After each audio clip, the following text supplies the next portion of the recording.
Elaboração de livro narrado por Cristiane Batista. Inscreva-se, deixe sua curtida. Muito obrigada. Anima e Animus. Jung.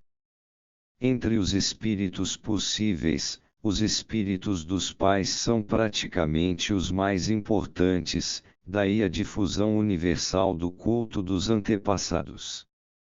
Em sua forma original, esse culto serviu para apaziguar os revenantes, mas se transformou depois, num nível superior, numa instituição essencialmente moral e educacional, como, por exemplo, na China. Para a criança, os pais são os familiares mais próximos e mais influentes.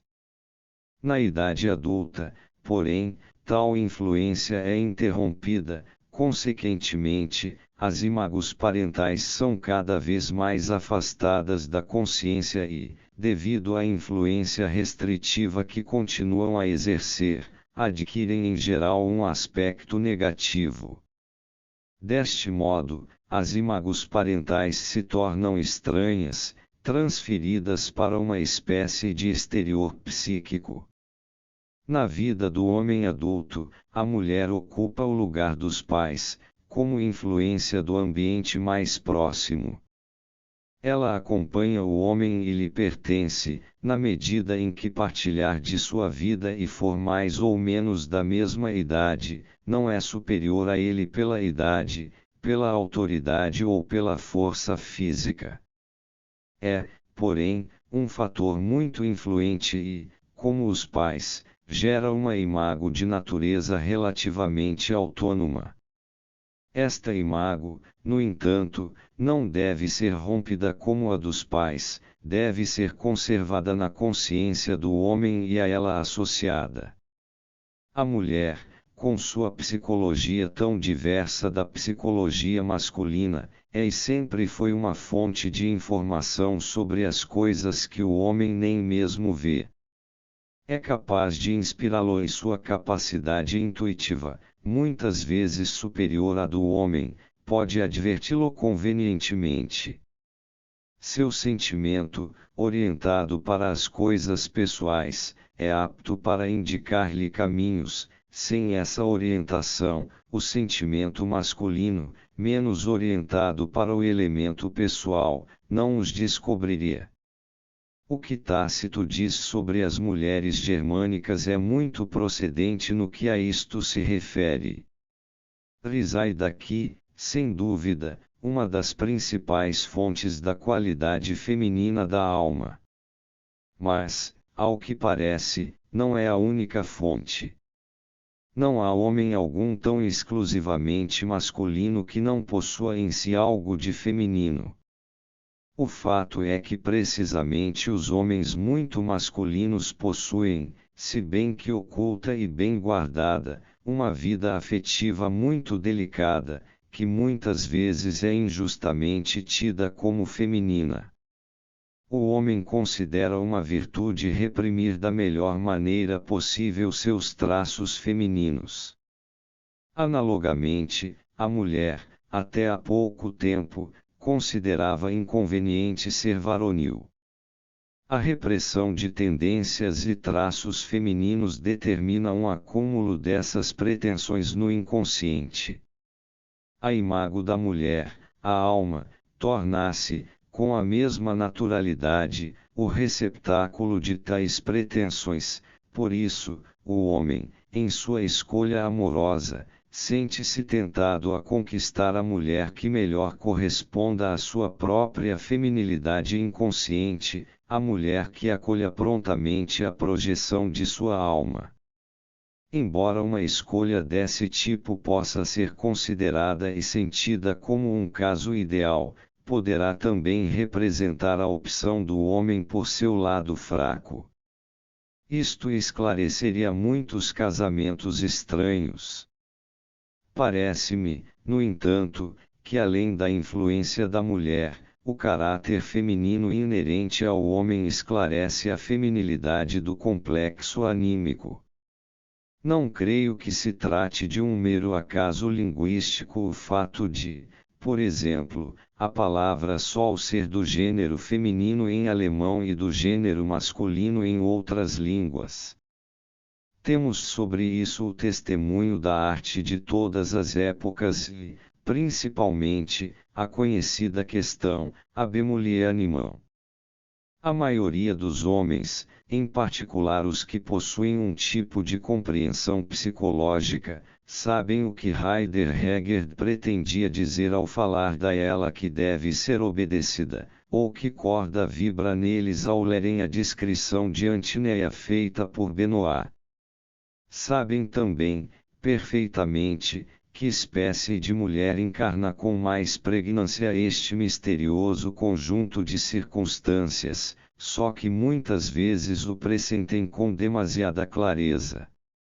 O reconhecimento geral que tais livros desfrutam indica que nessa imagem da anima feminina subjaz algo de supra-individual, algo que não deve sua efêmera existência a uma originalidade meramente individual, representa alguma coisa de típico e suas raízes mergulham profundamente, além dos entrelaçamentos visíveis e superficiais a que nos referimos antes.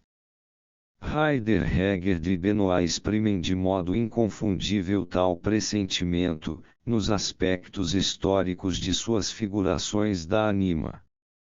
Sabemos que toda e qualquer experiência humana só é possível, dada a presença de uma predisposição subjetiva.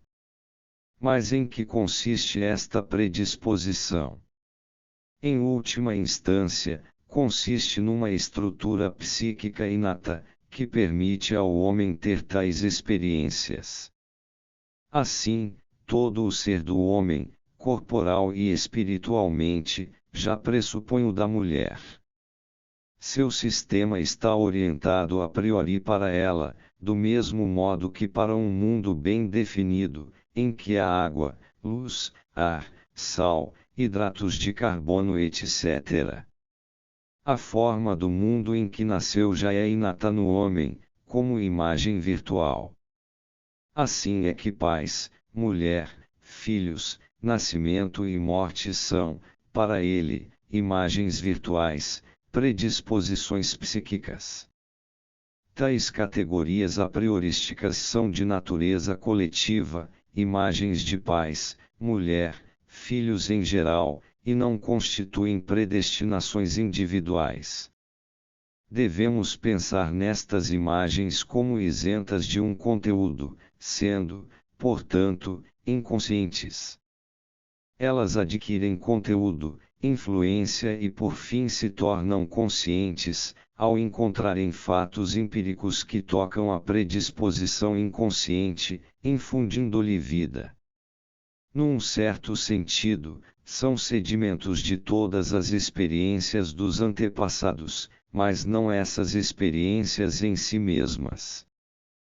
Pelo menos assim nos parece, no estado atual de nosso limitado saber.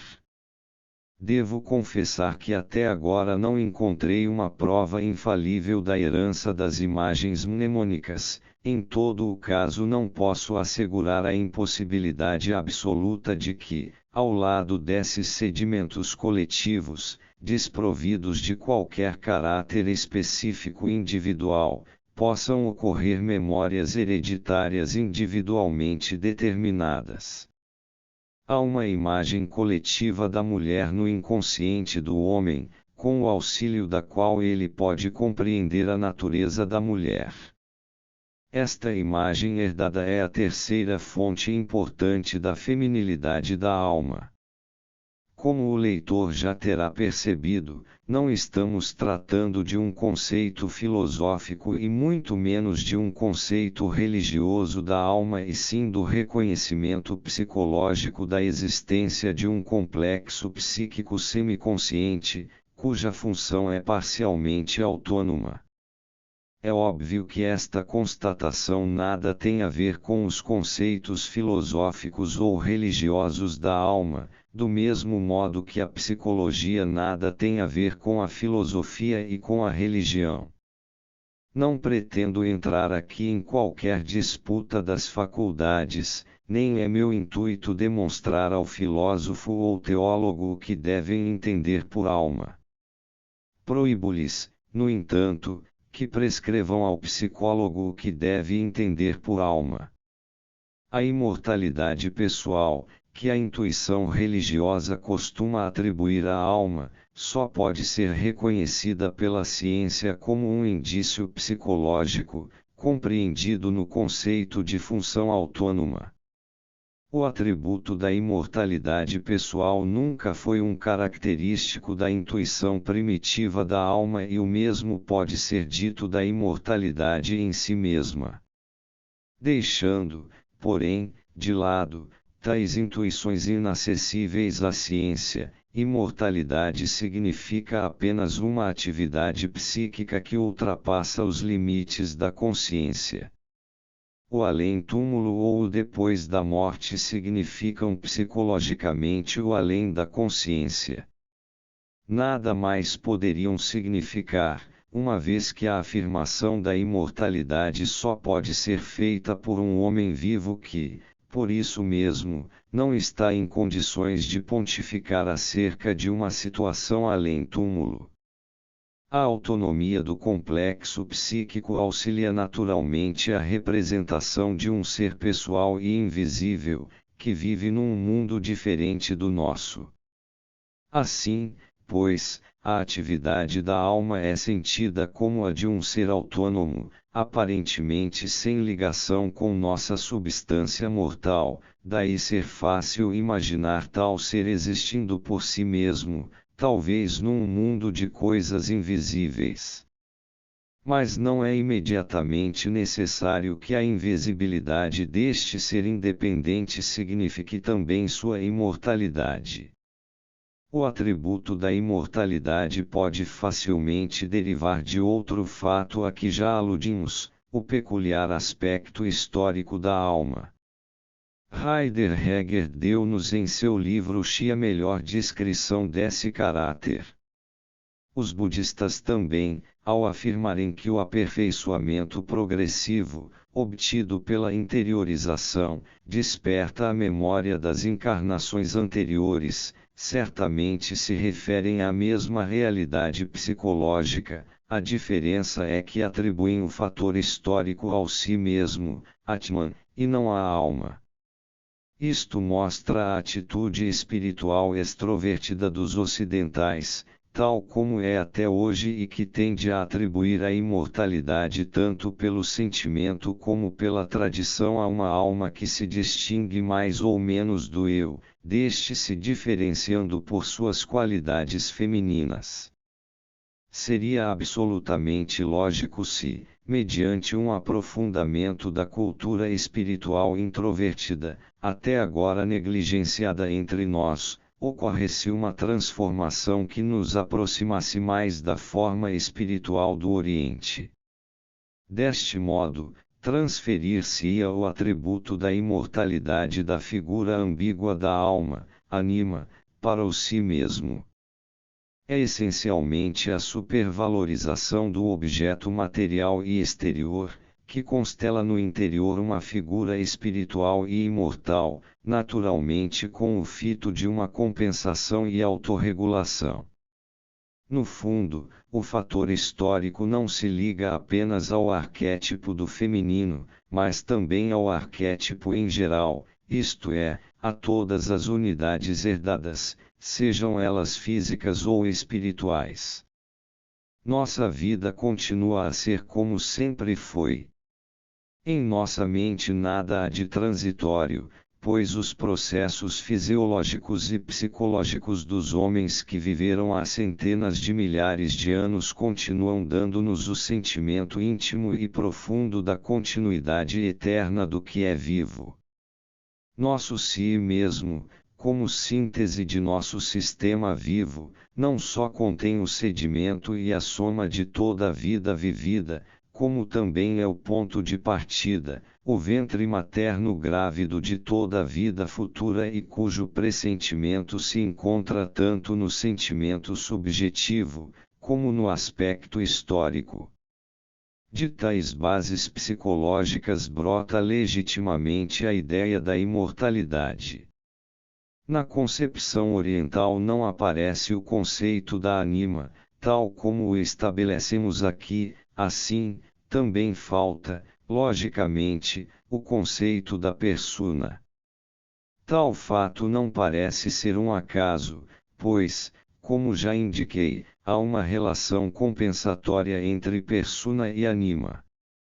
A persona é um complicado sistema de relação entre a consciência individual e a sociedade, é uma espécie de máscara destinada, por um lado, a produzir um determinado efeito sobre os outros e por outro lado a ocultar a verdadeira natureza do indivíduo. Só quem estiver totalmente identificado com a sua persona até o ponto de não conhecer-se a si mesmo, poderá considerar supérflua essa natureza mais profunda. No entanto, só negará a necessidade da persona quem desconhecer a verdadeira natureza de seus semelhantes.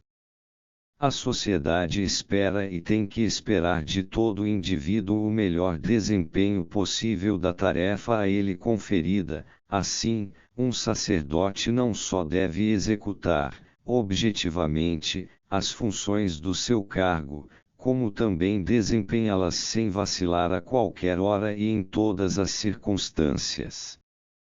Esta exigência da sociedade é uma espécie de garantia. Cada um deve ocupar o lugar que lhe corresponde, um como sapateiro, outro como poeta. Não se espera que alguém seja ambas as coisas.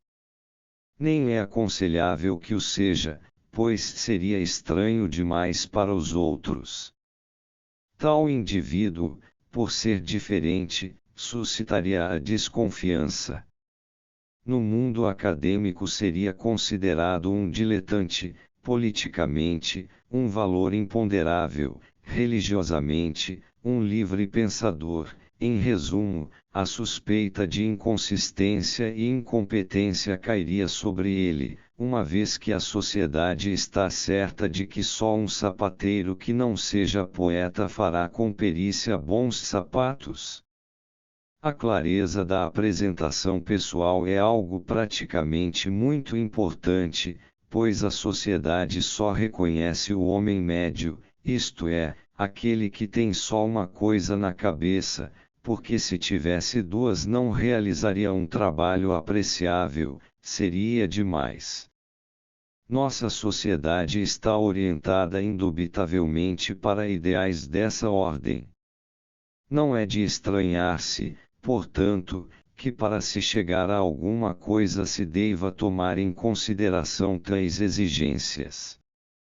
É claro que como individualidade ninguém pode adaptar-se por completo a essas expectativas, daí a necessidade inegável de construir-se uma personalidade artificial. As exigências do decoro e das boas maneiras se incumbem do resto, para incitar ao uso de um tipo de máscara adequada. Atrás desta última, forma-se então o que chamamos de vida particular. A separação da consciência em duas figuras que às vezes diferem uma da outra de um modo quase ridículo é um fato bastante conhecido e constitui uma operação psicológica decisiva, que não deixa de ter consequências sobre o inconsciente. A construção de uma persona coletivamente adequada significa uma considerável concessão ao mundo exterior, um verdadeiro autossacrifício, que força o eu a identificar-se com a persona. Isto leva certas pessoas a acreditarem que são o que imaginam ser. A ausência de alma que essa mentalidade parece acarretar é só aparente, pois o inconsciente não tolera de forma alguma tal desvio do centro de gravidade. Se observarmos criticamente casos dessa espécie, descobriremos que a máscara perfeita é compensada, no interior, por uma vida particular. O piedoso Drummond queixou-se certa vez que o mau humor é o vício dos virtuosos. Naturalmente, quem constrói uma persona boa demais sofrerá crises de irritabilidade. Bismarck tinha ataques de choro histérico, Wagner mantinha uma correspondência sobre cinturões de seda para batés de dormir, Nietzsche escrevia cartas a um querido lama, Goethe mantinha conversações com Eckermann, etc. Mas há coisas mais refinadas que esses lapsos banais dos heróis. Certa vez travei relações com um homem venerável, poder-se-ia chamá-lo de santo, sem exagero. Durante 3 dias dei voltas e voltas sem conseguir encontrar nele a imperfeição dos mortais. Meu sentimento de inferioridade se tornou ameaçador e comecei a pensar seriamente no modo de corrigir-me. No 4º dia, porém, sua mulher veio consultar-me. Nunca mais me aconteceu coisa parecida. Aprendi que um homem identificado com a persona pode transferir todas as suas perturbações à própria mulher, sem que esta o perceba, embora pagando com uma grave neurose seu autossacrifício. Essas identificações com o papel social são fontes abundantes de neuroses. O homem jamais conseguirá desembaraçar-se de si mesmo, em benefício de uma personalidade artificial. A simples tentativa de fazê-lo desencadeia, em todos os casos habituais, reações inconscientes, caprichos, afetos, angústias, ideias obsessivas, fraquezas, vícios, etc. O homem forte no contexto social é, frequentemente, uma criança na vida particular, no tocante a seus estados de espírito. Sua disciplina pública, particularmente exigida dos outros, fraqueja lamentavelmente no lar e a alegria profissional que ostenta mostra em casa um rosto melancólico. Quanto à sua moral pública sem mácula, tem um aspecto estranho atrás da máscara e não falemos de atos, mas só de fantasias, suas mulheres teriam muitas coisas para contar. Quanto ao seu abnegado altruísmo, a opinião dos filhos é outra. O indivíduo tende a identificar-se com a máscara impelido pelo mundo, mas também por influências que atuam de dentro. O alto ergue-se do profundo, diz Lao Tse. É do íntimo que se impõe o lado contrário, tal como se o inconsciente oprimisse o eu com o mesmo poder que a persona exerce sobre ele. A falta de resistência exterior contra a sedução da persona, corresponde a uma fraqueza interior relativa às influências do inconsciente. O papel desempenhado fora é atuante e forte, ao passo que dentro vai se desenvolvendo uma fraqueza efeminada contra todas as influências do inconsciente, estados de espírito momentâneos, caprichos, angústias e uma sexualidade efeminada, que culmina na impotência, passam, pouco a pouco, para o primeiro plano. A persona, imagem ideal do homem tal como ele quer ser, é compensada interiormente pela fraqueza feminina, e assim como o indivíduo exteriormente faz o papel de homem forte, por dentro se torna mulher, torna-se anima, e é esta que se opõe à persona. O íntimo é obscuro e invisível para a consciência extrovertida, principalmente para o indivíduo que tem dificuldade em reconhecer suas fraquezas, por haver se identificado com a persona. Portanto, o contrário da persona anima também permanece totalmente no escuro e se projeta. É então que o herói cai sob o jugo da mulher. Nesta situação, se aumentar em demasia o poder desta última, ela não o suportará. Tomada por um sentimento de inferioridade, fornecerá ao homem a prova desejada. Não é ele o herói, o indivíduo mesquinho em sua vida particular, e sim ela. Por seu lado, esta nutrirá a ilusão, atraente para muitas, de que pelo menos se casou com um herói sem que a própria insignificância a preocupe. A este jogo ilusionista se dá muitas vezes o nome de conteúdo vital. É importante para a meta da individuação, isto é, da realização do si mesmo, que o indivíduo aprenda a distinguir entre o que parece ser para si mesmo e o que é para os outros. É igualmente necessário que conscientize seu invisível sistema de relações com o inconsciente, ou seja, com a anima, a fim de poder diferenciar-se dela. No entanto, é impossível que alguém se diferencie de algo que não conheça. No que concerne à questão da persona, é fácil explicar ao indivíduo que ele e seu cargo são duas coisas diferentes. Mas no que se refere à anima, a diferenciação é mais difícil pelo fato desta ser invisível. Em primeiro lugar, devemos lembrar-nos do preconceito de que tudo o que vem de dentro brota do fundamento essencial da pessoa. O homem forte concordará talvez com a acusação de que é indisciplinado na vida particular, alegando ser esse o seu fraco, e com o qual, de certa forma, se faz solidário. Tal tendência revela um legado cultural, que não deve ser negligenciado. Como ele mesmo reconhece, sua persona ideal é responsável por sua anima não menos ideal. Desse modo, seus ideais são abalados, o mundo se torna ambíguo e ele mesmo se torna ambíguo. Começa a duvidar do bem e, o que é pior, começa a duvidar de sua própria boa intenção.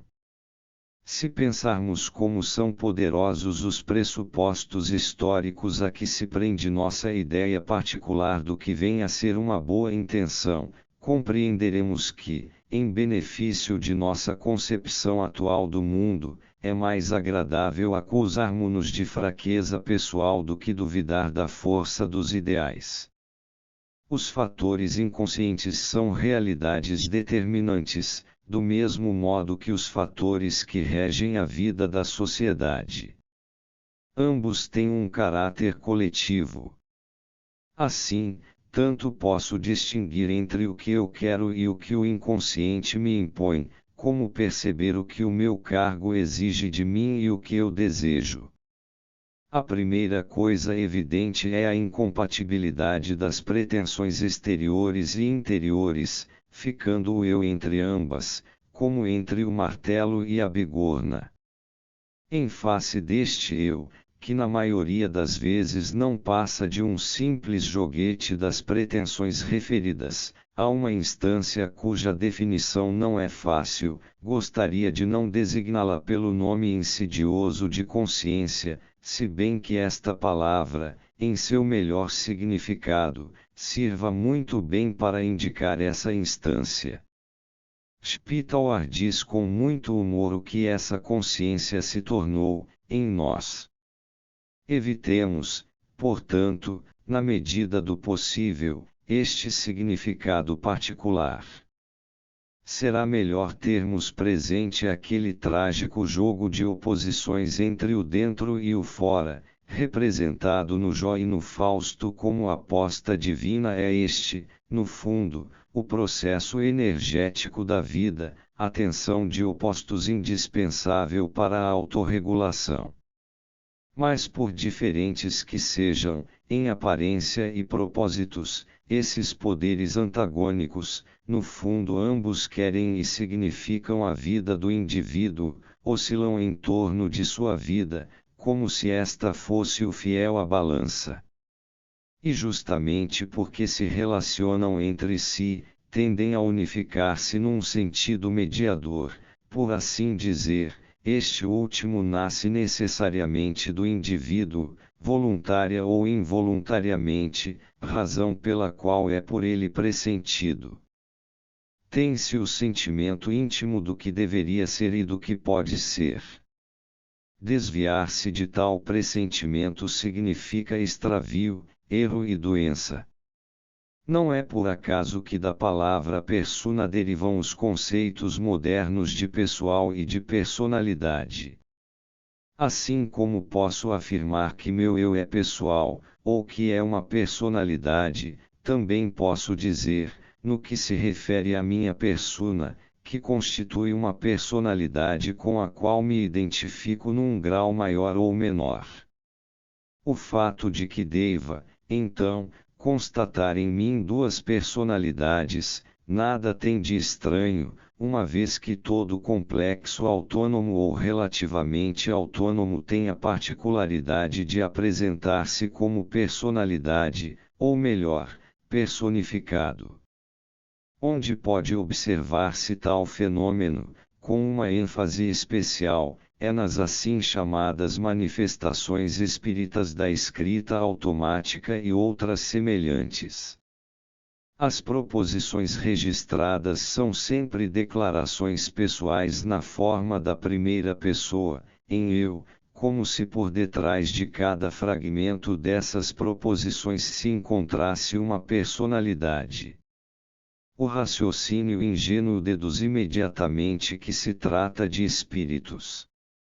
Algo semelhante costuma ser observado nas alucinações dos doentes mentais, se bem que neste caso possa reconhecer-se, com maior clareza, a mera ocorrência de ideias ou fragmentos de ideias em conexão com a personalidade consciente, constatável por qualquer um. A tendência do complexo relativamente autônomo a personalizar-se explica a atuação extremamente pessoal da persona, a ponto do eu sentir-se em dificuldade frente à questão de sua verdadeira personalidade. O que foi dito acerca da persona e de todos os complexos autônomos também é válido no que diz respeito à anima. Ela é igualmente uma personalidade e por isso pode ser facilmente projetada numa mulher. Em outras palavras, na medida em que a anima for inconsciente, sempre será projetada, uma vez que todo o inconsciente é projetado. A primeira portadora da imagem da alma é sempre a mãe, depois, serão as mulheres que estimularem o sentimento do homem, quer seja no sentido positivo ou negativo. Sendo a mãe, como dissemos, a primeira portadora dessa imagem, separar-se dela é um assunto tão delicado como importante, e da maior significação pedagógica. Encontramos por isso, já entre os primitivos, um grande número de ritos que organizam tal separação.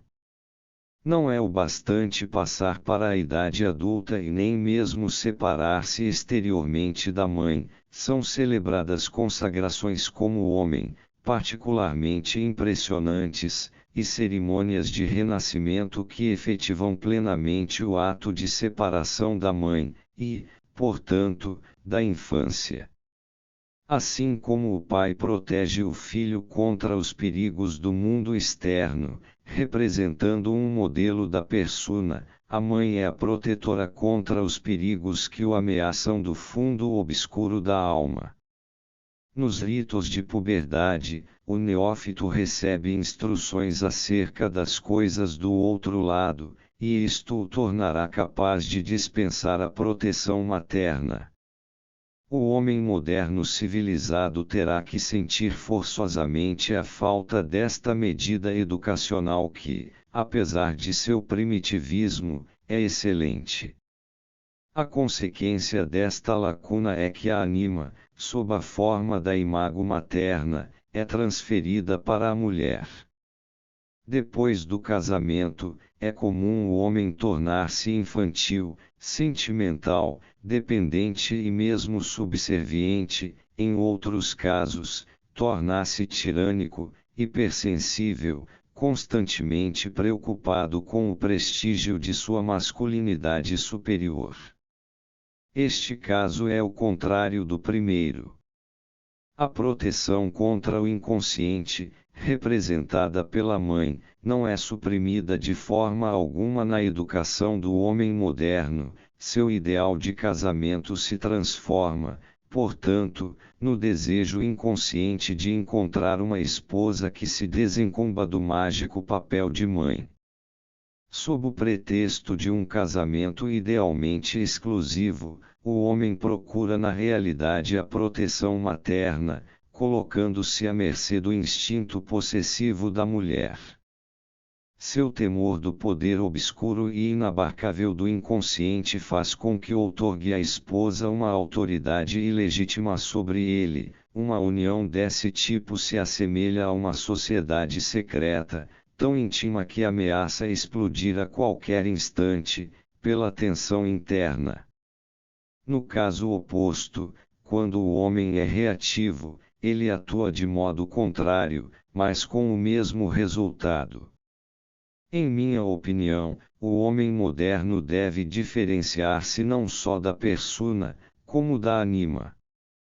Parece que nossa consciência se volta principalmente para fora, em consonância com a alma ocidental, deixando as coisas interiores mergulhadas na obscuridade.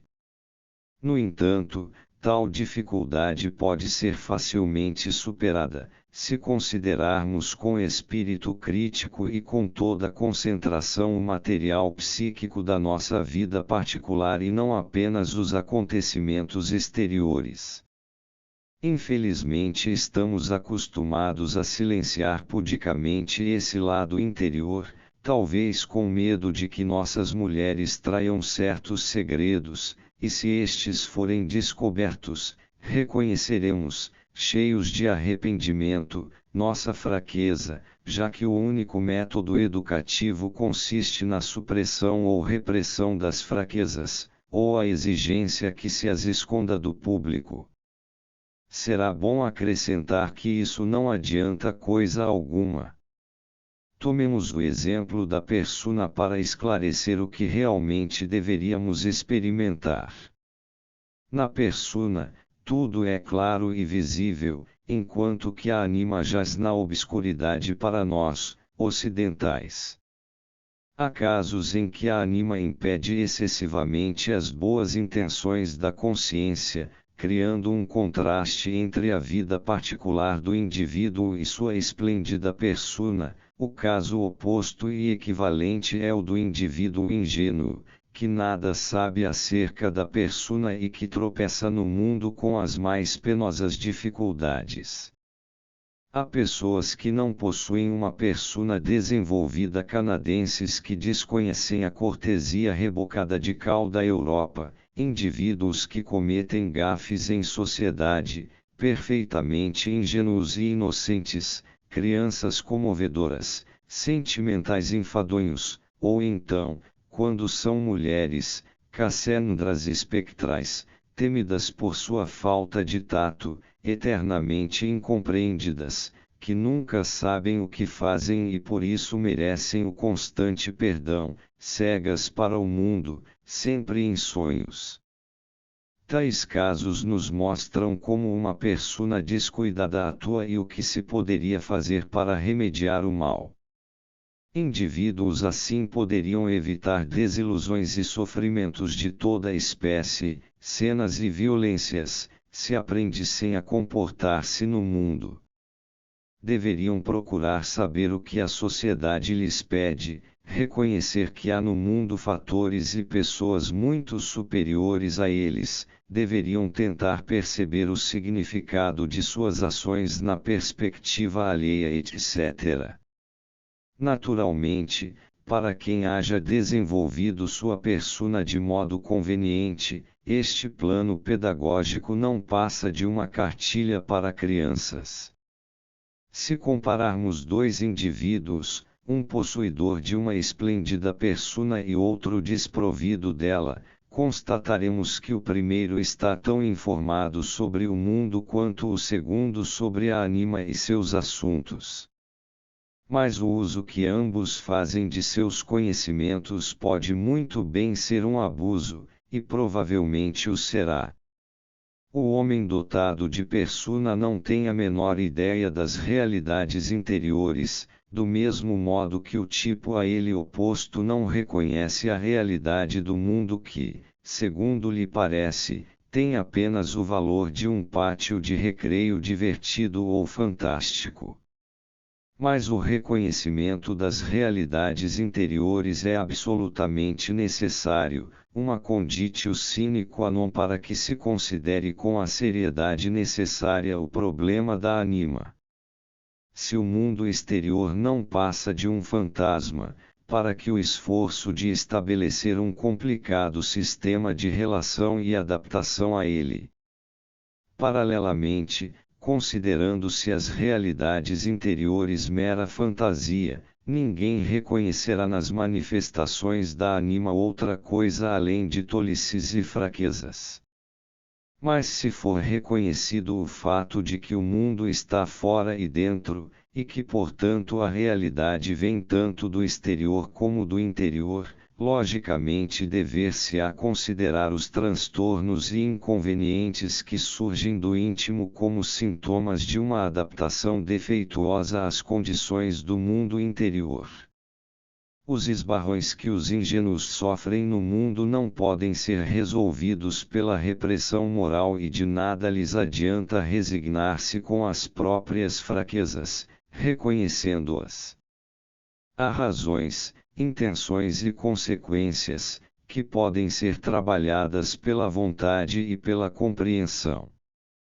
Tomemos, por exemplo, o tipo do benfeitor público, o homem sem mácula, temido em casa pela mulher e pelos filhos por seu caráter irascível e humor explosivo. Qual o papel da anima nesses casos? Veremos sua função, se acompanharmos o curso natural dos acontecimentos. A esposa e os filhos apartar-se-ão dele que, sem dúvida, se lamentará do vácuo formado em seu redor e da insensibilidade da família. As coisas talvez fiquem piores do que antes e o alheamento dos familiares será absoluto. Se os bons espíritos não o tiverem abandonado, ele perceberá seu isolamento e em sua solidão começará a compreender o que determinou tal estado de coisas. Talvez se interrogue, admirado, que demônio se apoderou de mim? Provavelmente não alcançará o sentido desta metáfora. Seguem-se o arrependimento, a reconciliação, o esquecimento, a repressão e, em seguida, uma nova explosão. Evidentemente, a anima tenta provocar uma ruptura. Tal tendência não trabalha, é claro, em benefício de ninguém.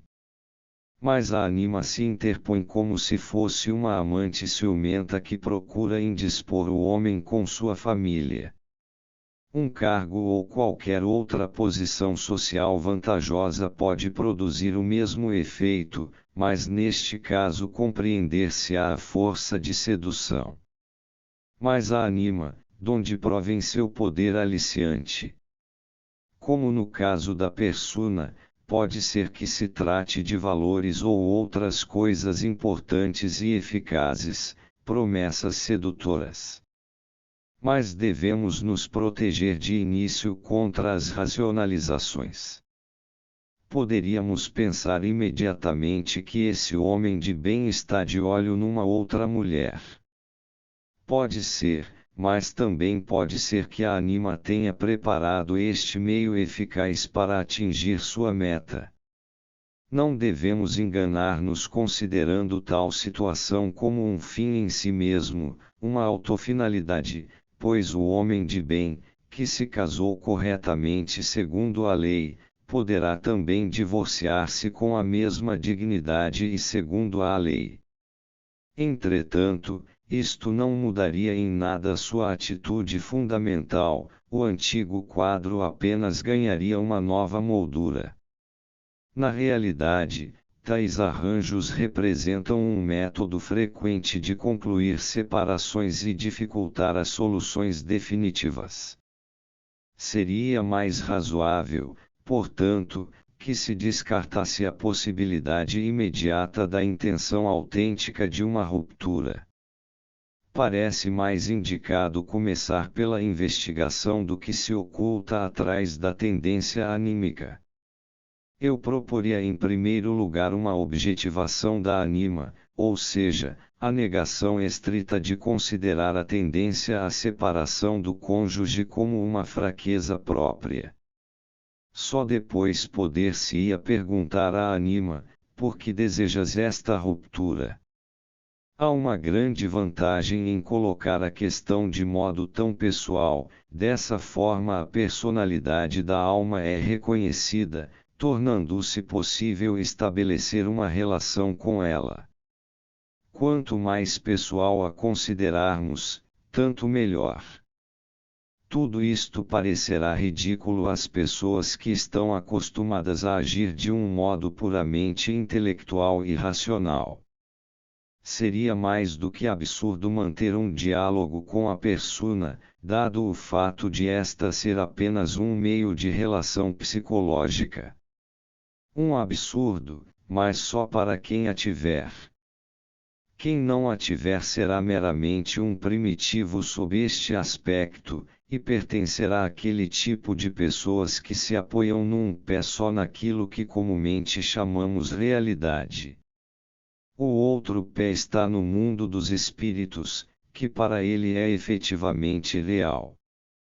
O caso exemplar que escolhemos se comporta no mundo, como um europeu moderno, e no mundo dos espíritos, como o filho de um troglodita. Deve conformar-se, portanto, com uma espécie de escola para crianças da pré-história, até chegar a uma ideia justa acerca dos poderes e fatores de um outro mundo. Não errará compreendendo a figura da ânima como um complexo autônomo, dirigindo-lhe perguntas de cunho pessoal. Considero tal coisa como uma verdadeira técnica. Todos sabem que tem a peculiaridade e a capacidade de dialogar consigo mesmos. Sempre que nos encontramos diante de um dilema angustioso, costumamos dirigir a nós próprios, se não a quem, a pergunta: que fazer? Fazemo-lo em voz alta ou baixa? E nós mesmos, se não quem, respondemos. Uma vez que temos a intenção de sondar os fundamentos básicos do nosso ser, pouco nos importa viver como que numa espécie de metáfora. Devemos interpretar como um símbolo do nosso atraso primitivo, ou da nossa naturalidade que ainda persiste, graças a Deus, o fato de conversarmos pessoalmente, a modo dos primitivos, com a nossa serpente. Mas como a psique não é uma unidade e sim uma pluralidade contraditória de complexos, não é muito difícil chegar à dissociação necessária para discutir com a ânima. Tal arte ou técnica consiste em emprestar uma voz ao interlocutor invisível, pondo à sua disposição, por alguns momentos, o mecanismo da expressão. Deixemos de lado a aversão natural por esse jogo aparentemente absurdo consigo mesmo, assim como a dúvida acerca da autenticidade da voz do interlocutor. Este último detalhe é de grande importância.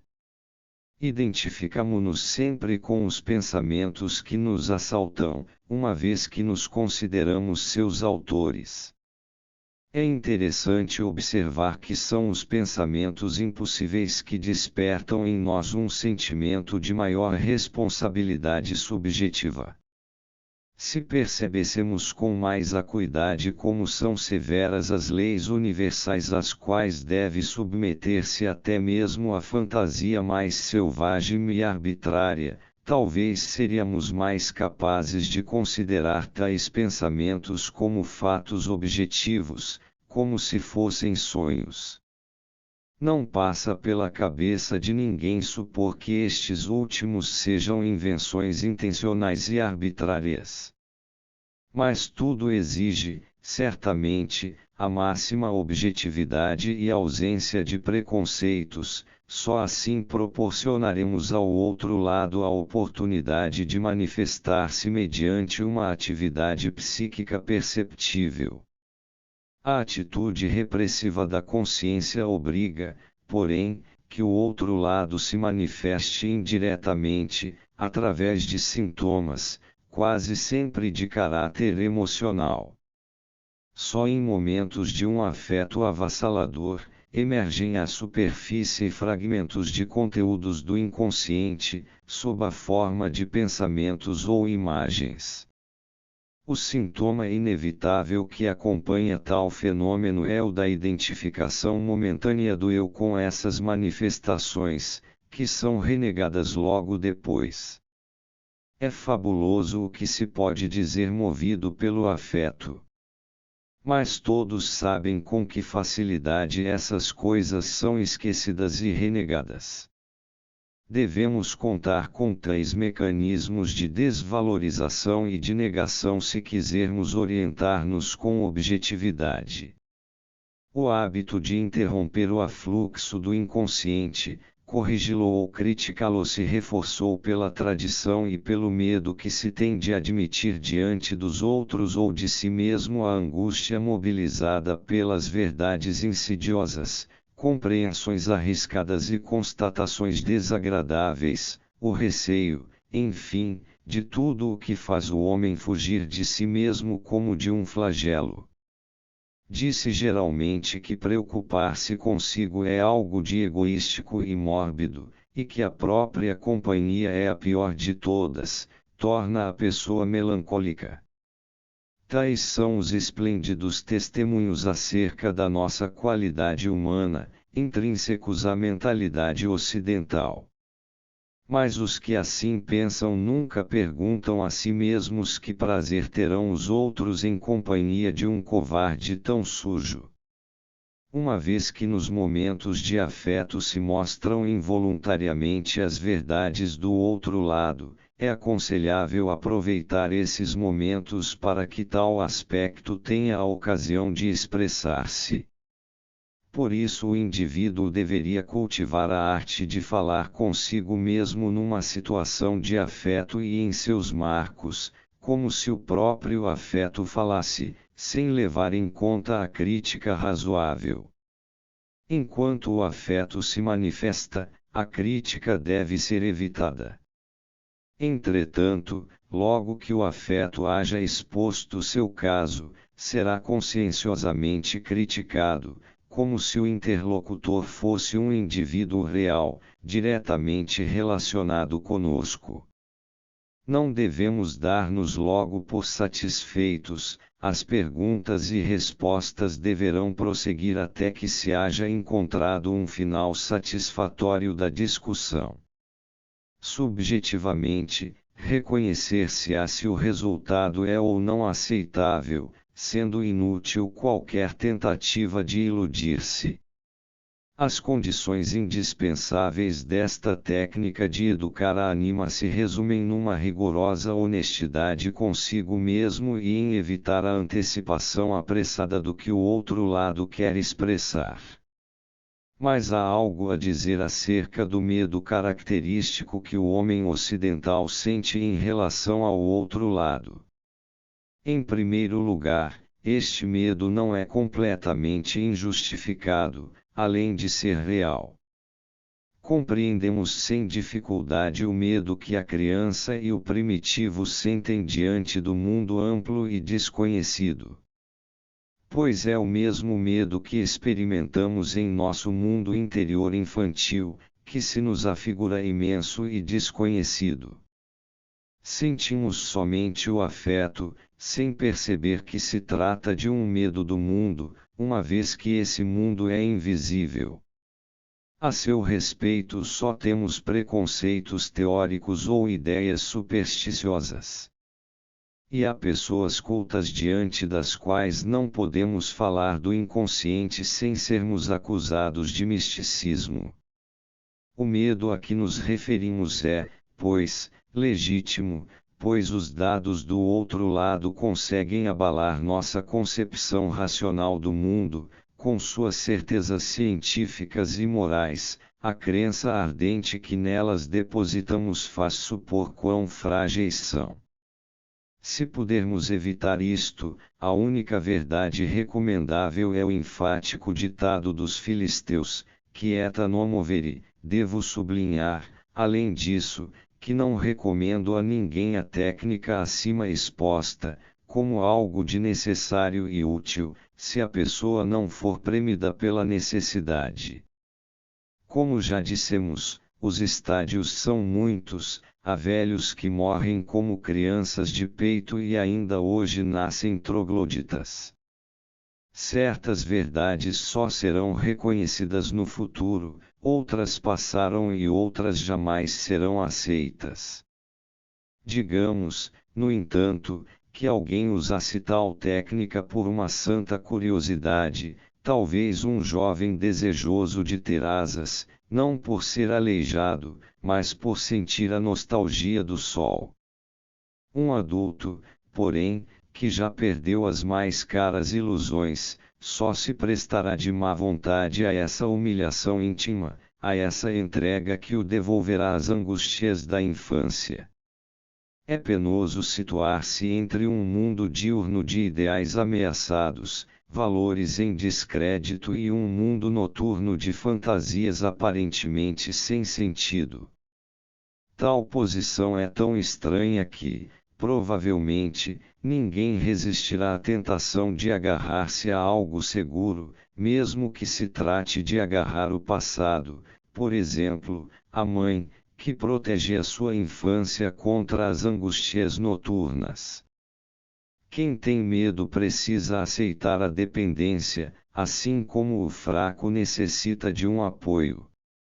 A mente primitiva já conta, por isso, com um ensinamento religioso cujo representante é o mago e o sacerdote. Esse ensinamento nasceu da mais profunda necessidade psicológica. Extra ecclesiam nulla salus é uma verdade válida até hoje para os que se agarram ao passado. Para a minoria, só há o recurso de depender de um homem, dependência humilde e orgulhosa, que se me afigura um apoio mais frágil e mais forte do que qualquer outro. E o que dizer então dos protestantes? Sem igreja, sem sacerdotes, eles têm apenas Deus e mesmo desse Deus duvidam. O leitor poderá perguntar, admirado, mas o que a anima desencadeia para que sejam necessárias tantas precauções antes de tratar com ela? Eu recomendaria então ao leitor que estudasse a história comparada das religiões, procurando preencher essas narrações mortas com a emoção da vida, desse modo é que foram experimentadas por aqueles que as viveram. Creio que assim poderiam ter uma ideia da realidade que vive do outro lado. As velhas religiões, com seus símbolos sublimes e ridículos, carregados de bondade e de crueldade, não nasceram do ar, mas da alma humana, tal como vive em nós neste momento. Todas essas estranhas coisas, suas formas originárias nos habitam e podem precipitar-se sobre nós a qualquer momento, com uma violência destruidora, sob a forma de sugestão das massas, contra a qual o indivíduo é impotente. Os deuses terríveis mudaram apenas de nome, eles rimam agora com ismo. Será que alguém se atreveria a afirmar que a guerra mundial ou o bolchevismo foram invenções engenhosas? Vivemos exteriormente num mundo em que continentes podem submergir a qualquer instante, os polos deslocar-se, ou uma nova pestilência fazer sua irrupção. Paralelamente, vivemos interiormente num mundo em que algo semelhante pode acontecer, sob a forma de uma ideia, nem por isso menos perigosa e nociva. A desadaptação ao mundo interior é uma omissão de graves consequências, tal como a ignorância e a incapacidade frente ao mundo exterior. Só uma ínfima parte da humanidade, na superpovoada Península Asiática projetada sobre o Atlântico, e que se considera culta por sua falta de contato com a natureza, concebeu a ideia de que a religião é uma forma peculiar de perturbação mental, cuja meta é incompreensível. Considerada de uma distância segura, da África Central ou do Tibete, parece que essa fração humana projetou seu próprio derangimento mental inconsciente sobre os povos que ainda possuem instintos saudáveis. As coisas do mundo interior nos influenciam subjetiva e poderosamente, por serem inconscientes. Assim, pois, quem quiser incrementar o progresso em seu próprio ambiente cultural, pois toda a cultura começa com o indivíduo, deverá tentar objetivar as atuações da ânima, cujos conteúdos subjazem a essas atuações. Nesse sentido, o homem se adaptará e ao mesmo tempo se protegerá contra o invisível. Toda adaptação resulta de concessões aos dois mundos. Da consideração das exigências do mundo interno e do mundo externo, ou melhor, do conflito entre ambos, procederá o possível e o necessário. Infelizmente, o espírito ocidental, desprovido de cultura em relação ao problema que nos ocupa, jamais concebeu um conceito para a união dos contrários no caminho do meio. Esta pedra de toque fundamental da experiência interior não tem, entre nós, nem mesmo um nome para figurar ao lado do conceito chinês do Tao.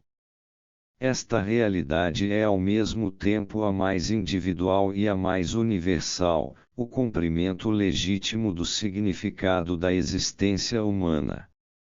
No desenvolvimento desta exposição tratei, até agora, exclusivamente da psicologia masculina. A ânima, sendo feminina, é a figura que compensa a consciência masculina. Na mulher, a figura compensadora é de caráter masculino e pode ser designada pelo nome de ânimos. Se não é simples expor o que se deve entender por ânima, é quase insuperável a dificuldade de tentar descrever a psicologia do ânimos.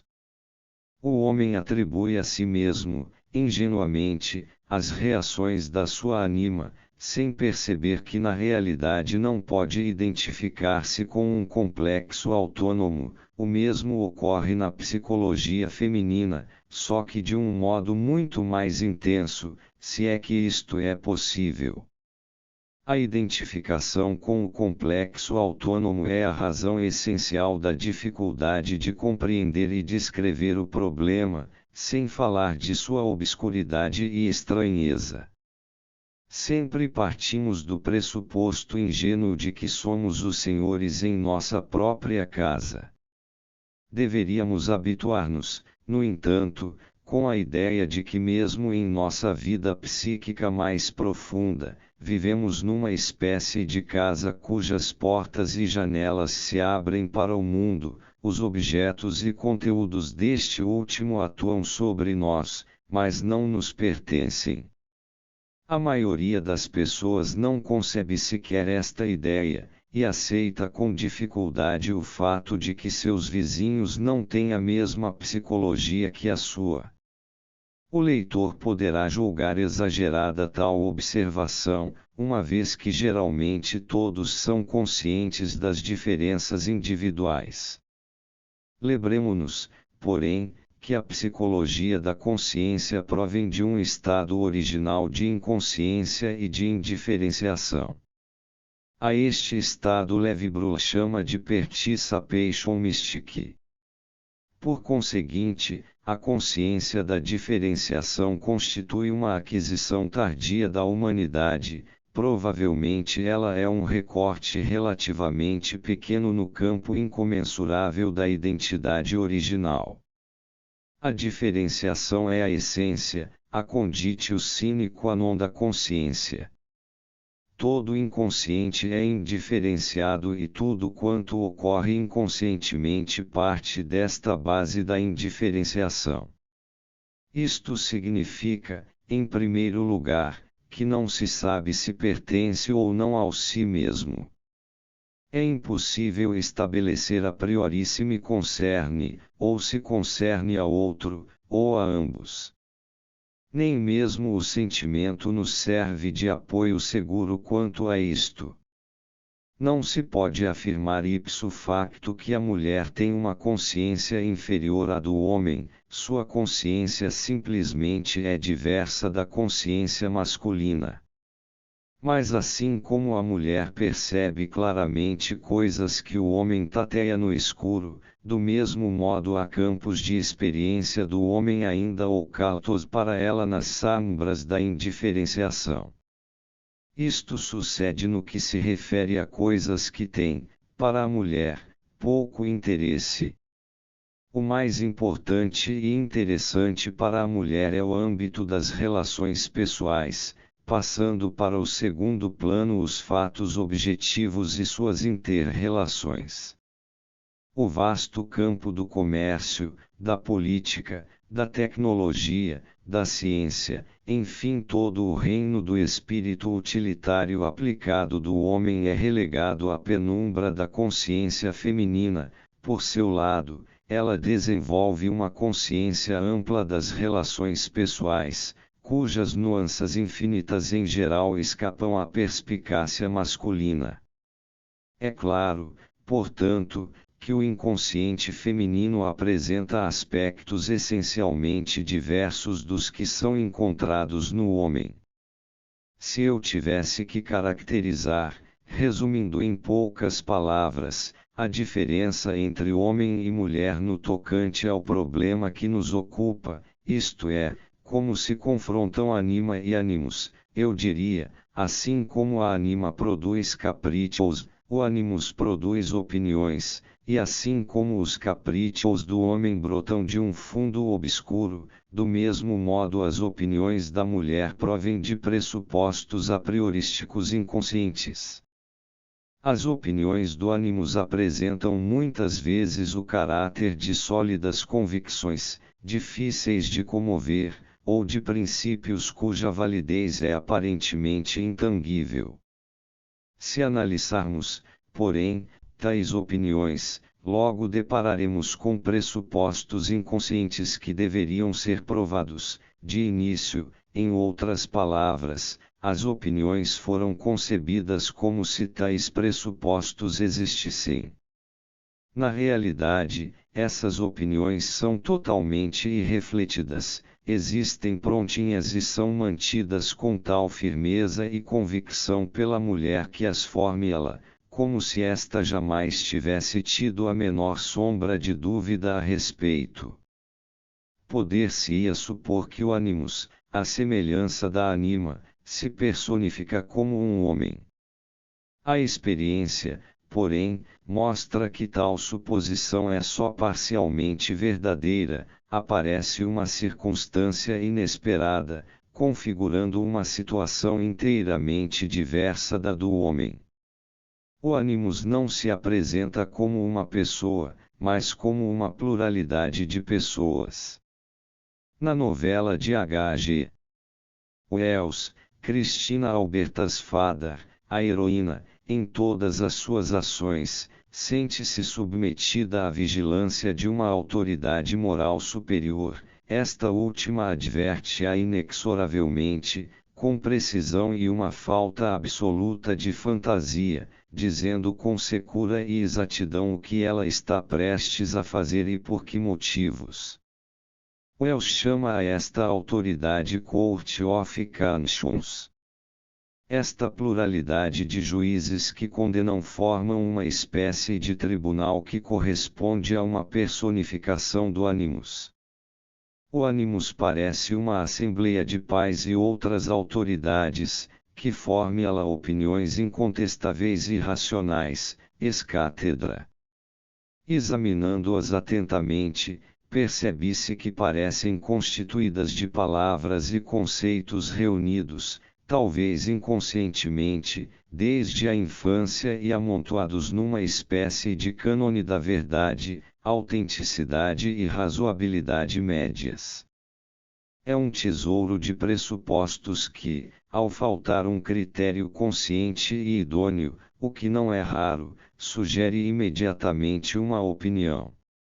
Às vezes esse tipo de opinião aparece sob a forma do assim chamado senso comum, outras vezes, revela um preconceito mesquinho, ou então se manifesta sob a forma de um princípio disfarçado em ensinamento. Não há quem não faça assim, ou todo mundo diz isso ou aquilo, etc. Evidentemente, o ânimos é projetado com a mesma frequência que a anima. Os homens adequados para a projeção são imagens vivas do bom Deus, sabem absolutamente tudo, ou são reformadores incompreendidos, cujo rico vocabulário é composto de palavras de vento, são especialistas em traduzir toda espécie de coisas humanas demasiado humanas em termos bombásticos da experiência fecunda. O ânimos não estaria suficientemente caracterizado se o representássemos apenas como uma consciência moral coletiva e conservadora. Ele é também um reformador que, em contraste com suas opiniões sensatas, tem um fraco pelas palavras difíceis e desconhecidas, agradável sucedâneo da odiosa reflexão. Do mesmo modo que a anima, o ânimos é um amante ciumento, pronto para substituir um homem de carne e osso por uma opinião sobre ele, opinião cujos fundamentos duvidosos nunca são submetidos à crítica. As opiniões do ânimos são sempre coletivas e negligenciam os indivíduos e todos os julgamentos individuais. Dessa forma, o ânimos procede exatamente como a anima que se interpõe entre marido e mulher, com suas predições e projeções afetivas. Se a mulher é bonita, a opinião do seu ânimos tem para o homem algo de infantil e tocante, que o ajuda a mostrar-se benevolente, paterno e professoral. Entretanto, se a mulher não tocá-lo do ponto de vista sentimental, e ele esperar de sua parte competência e não desamparo ou estupidez, as opiniões do ânimos o irritarão por sua falta de fundamento, não tolerará essa pseudo-opinião, esse mero desejo de ter direito à própria opinião, etc. Nessas circunstâncias, os homens se tornam mordazes, pois é incontestável que o ânimos sempre provoca a anima, e vice-versa, fato que impossibilita o prosseguimento da discussão. Nas mulheres intelectuais o ânimos origina um tipo de argumentação e raciocínio que pretende ser intelectual e crítico, mas na realidade consiste essencialmente em converter algum detalhe sem importância num absurdo argumento principal. Ocorre também que numa discussão, inicialmente clara, o argumento se enreda de um modo infernal pela intromissão de um ponto de vista diverso e mesmo petulante. Inconscientemente, tais mulheres só procuram irritar o homem, sucumbindo ao ânimos por completo. Infelizmente, eu tenho sempre razão, confessou-me uma mulher deste tipo. Todos esses fenômenos, bastante conhecidos e desagradáveis, derivam da extraversão do ânimos. O ânimos não pertence à função de relação consciente, sua função é a de possibilitar a relação com o inconsciente.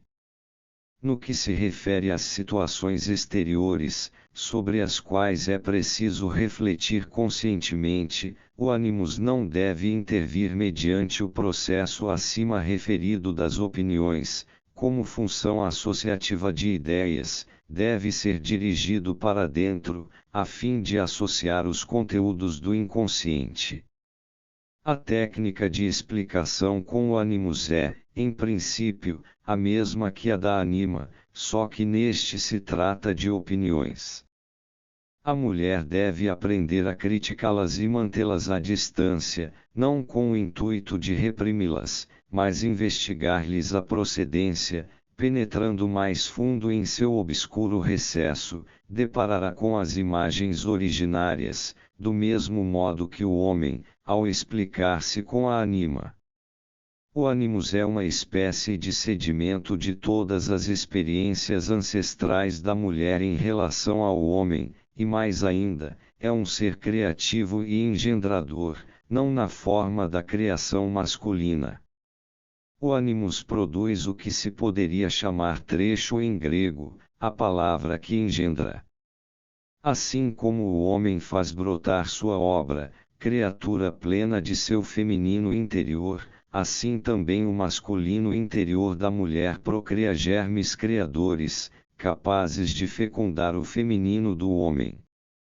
É o caso da fêmea inspiratrice, a qual, se sua cultura não for verdadeira, pode transformar-se numa mulher dogmática da pior espécie, preceptora despótica, ou, na excelente definição de uma das minhas pacientes, uma forma de animus hound. A mulher tomada pelo animus corre sempre o risco de perder sua feminilidade, sua persona adequadamente feminina. O homem, em iguais circunstâncias, arrisca efeminar-se.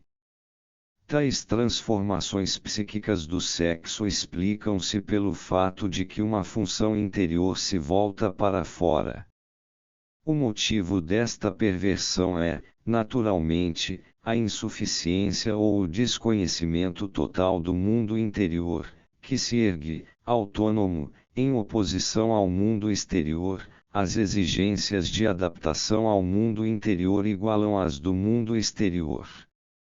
No tocante à pluralidade do animus, em contraposição à personalidade única da anima, tal fenômeno singular se me afigura um correlato da atitude consciente. A atitude consciente da mulher é geralmente muito mais pessoal do que a do homem. O mundo feminino é composto de pais e mães, irmãos e irmãs, maridos e filhos. E a realidade restante também se compõe de famílias semelhantes, que se relacionam umas com as outras, mas se interessam essencialmente por si mesmas. O mundo do homem é o povo, o Estado, os negócios, etc. Sua família representa um meio dirigido para uma finalidade, e é um dos fundamentos do Estado. Sua esposa não é necessariamente a mulher, pelo menos no mesmo sentido que ela pensa ao dizer meu marido.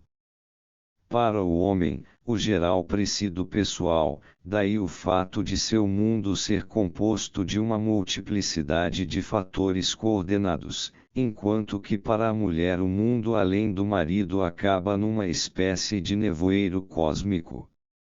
Assim, a exclusividade apaixonada liga-se à anima do homem e a pluralidade indefinida, ao animus da mulher. Na imaginação masculina, paira uma imagem significativa e bem delineada de Circe ou Calipso, enquanto que o animus da mulher se exprime principalmente como os holandeses voadores e outros desconhecidos hóspedes do mar, mais ou menos inacessíveis, prúteos em constante movimento.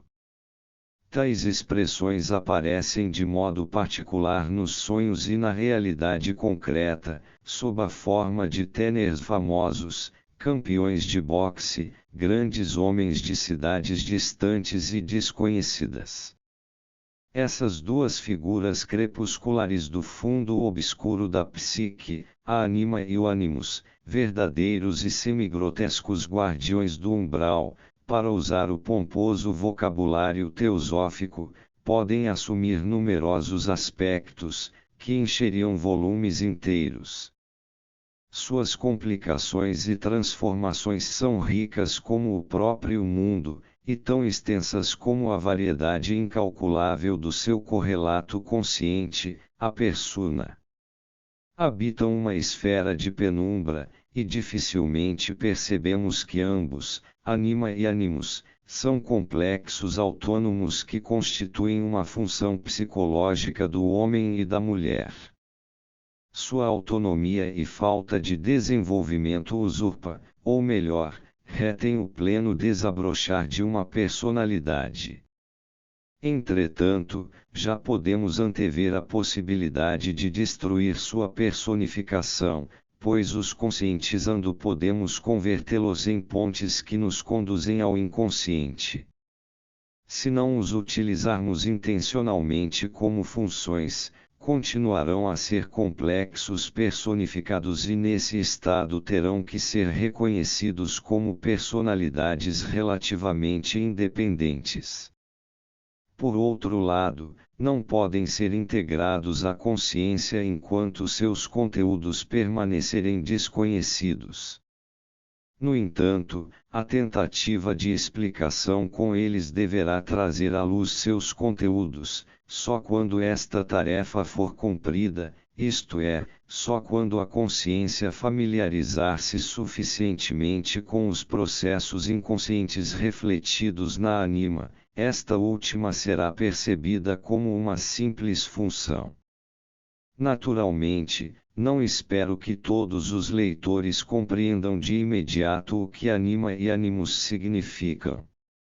Confio apenas que não tenham a impressão de tratar-se de algo metafísico, os fatos são empíricos e poderiam ser vazados de igual modo em linguagem racional e abstrata.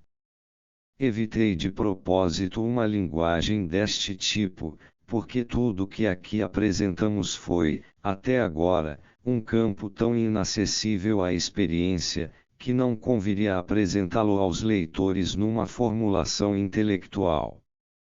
Acho muito mais importante proporcionar-lhes uma visão das possibilidades de experiência.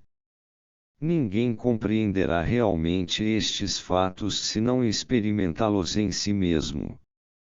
Por isso, interessa-me muito mais indicar as pistas e possibilidades de experiências, em lugar de estabelecer fórmulas intelectuais. Estas últimas não passariam de um emaranhado inútil de palavras, se precedessem as experiências que necessariamente implicam. Infelizmente, já são muitos os que decoram palavras e inventam experiências condizentes, abandonando-se depois, segundo o temperamento, a credulidade ou a crítica. Trata-se aqui de colocar um novo problema, trata-se de uma nova região psicológica de experiências, no entanto tão antiga. Formularemos sobre ela teorias relativamente válidas, quando os fenômenos anímicos correspondentes forem experimentados por um número suficiente de pessoas. Primeiro, os fatos, depois, as teorias. O estabelecimento de uma teoria deve resultar da discussão de muitos.